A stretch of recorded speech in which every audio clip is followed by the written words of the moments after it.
دغه ویډیو تاسو وګورئ بیا 2 منټه خبره کوو.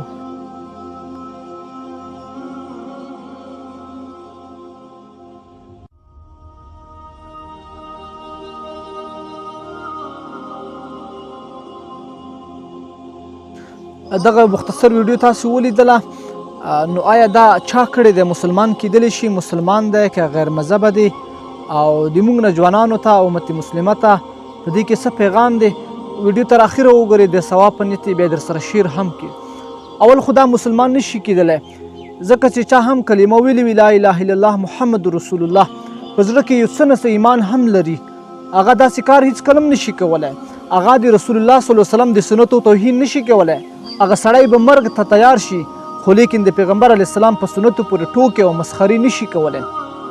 خو بیا هم که یو چا داسې وکړل او وي مؤمن، نو په ده باندې علما کرام فرمایي په ترک د سنتو انسان ګناهګاریږي، خو لیکن د سنتو په استهزا باندې او سنتو پورې ټوکه کولو سره انسان کفر ته وځي او په دغه سړي باندې ښځه طلاقه دی او تجدید ایمان ور باندې هغه څه کوم دی لازم دی. خو دغه سړی که تاسې ګورئ ماته عیسایي ښکاري، غیر مذهبه ښکاري. نو آیا غیر مذهبه یا عیسایي دا کار ولې کوي؟ دا دې دپاره کوي چې نن سبا په دور کې د 14مې صدۍ مسلمان کفارو ته هم معلوم دی، ځکه هغه دغه ویډیو دې دپاره کړی دی چې دغه ویډیو زه شیر کړم، دغه ویډیو د ما وایرل کیږي. دا خو د ټول نظام خو د انټرنیټ د کفر په لاس کې دی، او کفر هغه شی مخته کوي چې هغه کې بېحیایي وي، هغه کې ګمراهي وي، دغه کې د موږ د دین توهین وي. نو دا د یو قسم ته دعوت ورکړي مسلمان قوم ته، مسلمان ملت ته چې ما داسې ویډیو وکړه ته یې هم وکړه، د تا ول اکاونټ به هم وایرل شي، هغه به هم مخته لاړ شي. نو د وجې نه د موږ ځوانان ورته معلوم دي چې د موږ ځوانانو د ټیک ټاک دپاره د دغه خپل وایرل کېدل دپاره څه ونه کړل. خپلې ښځې میدان ته راوخللې، خپل ماشومان یې میدان ته راوخلل، حتی تر دې هغه کارونه یې وکړل چې زه نه غواړم چې د کیمرې په سترګه کې تاسو ته هغه زه بیان کوه، ځکه چې هغه ډېر شیونه هغه د ویللو نه وي. نو دغه هم دې دپاره یو مسلمان ته دعوت په نن سبا دور کې ورکوي سته هم داسې وکړه.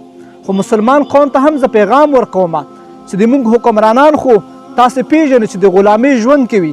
داسې حکمران تر نن وخته پورې په پاکستان کې رانغلل په یا په بل داسې اسلامي ملک کې چې هغه د پیغمبر علیه الصلاة والسلام په غیرت باندې د هغه په ناموس باندې هغه ولاړ وي او کفارو ته جواب ورکړی وي او د خپل پیغمبر د خپل دین پوښتنې ورنه کړې وي. خو لیکن د موږ عوام الحمدلله غیرتي عوام دي. تاسې هم اوس یو کار کولی شي، د تاسې په لاس کې دغه میډیا د سوشل میډیا تاسو وکړئ چې هغه سړی هغه خلک فالو کړي، هغه خلک لایک کړي چې هغه دین ته فایده ورکوي، دین ته فایدهمند او سودمند دي. هغه څوک مه لایک کوي، هغه څوک مه فالو کوي چې هغه دین ته نقصان ورکوي، دین ته تاوان ورکوي. دغه فالو داسې دی لکه ته چې یو انسان ته وایې چې ته د ما زړه نه خوښ یې، او لایک ورکول یو چا ته داسې دی لکه ته یو چا ته وایې چې دا کار د ډېر ښه وکړو. اوس خپل ځان ته وګوره چې ته څومره خلکو ته په دغه فیسبوک کې یایې چې دا کار تا ښه وکړل.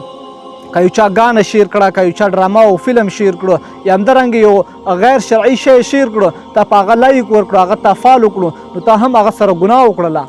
نو لہذا داسې خلک چې هغه دین ته نقصان ورکوي هغه مه فالو کوي، هغه مه سپورټ کوي، ځکه د دې ګناه کې ما ورته برابر شریک کړو. په ورځ قیامت بیا الله ته جوابګو.